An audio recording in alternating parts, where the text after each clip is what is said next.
ಆತ್ಮೀಯ H16 news ವೀಕ್ಷಕರೇ, ನಾನು ನಿಮ್ಮ ಆಯುಧ ಮಲ್ಲಪ್ಪ ಜೋತವ.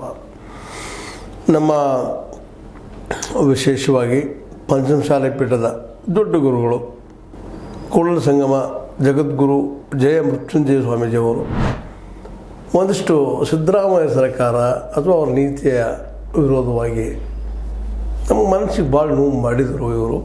ಅವರು ಅಧಿಕಾರದಲ್ಲಿರುವವರೆಗೆ ನಾನು ಮೀಸಲಾತಿ ಕೇಳಲ್ಲ ಅನ್ನುವಂಥ ಒಂದು ಮಾತನ್ನು ಮಾತಾಡಿದ್ದಾರೆ. ಅವ್ರು ನೋವಾಗ್ಯದ ಪಾಪ.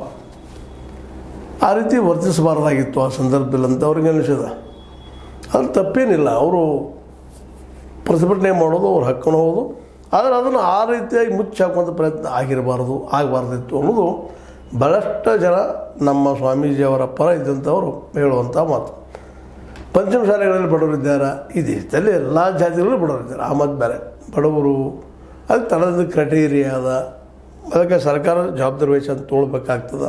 ಬಡವರು ಯಾರಿದ್ದಾರೆ ಅವರಿಗೆ ಮೀಸಲಾತಿ ಕೊಟ್ಟು ಎಬ್ಬಿಸುವಂಥ ಕೆಲಸ ಮಾಡಬೇಕಾಗ್ತದೆ. ಅದನ್ನು ಸರಿನಾ. ಅದು ನಮಗೆ 2A ಬೇಕು ಅಂತೇಳಿ ಇವರು ನಮ್ಮ ಸ್ವಾಮೀಜಿಯವರು ಭಾಳಷ್ಟು ಹೋರಾಟಗಳು ಮಾಡ್ತಾ ಬಂದರು. ಅದ್ರ ಜೊತೆಗೆ ಇನ್ನೊಂದಿಷ್ಟು ತಮ್ಮ ರಾಜಕಾರಣಿಗಳನ್ನು ಬಿಟ್ಟು ಇವರು ಸ್ವಯಂ ತಾವೇ, ಯಾಕೆಂದ್ರೆ ಈಗಾಗಲೇ ನಿಮ್ಗೆ ಗೊತ್ತದ ನಮ್ಮ ಕೂಡಲ ಸಂಗಮ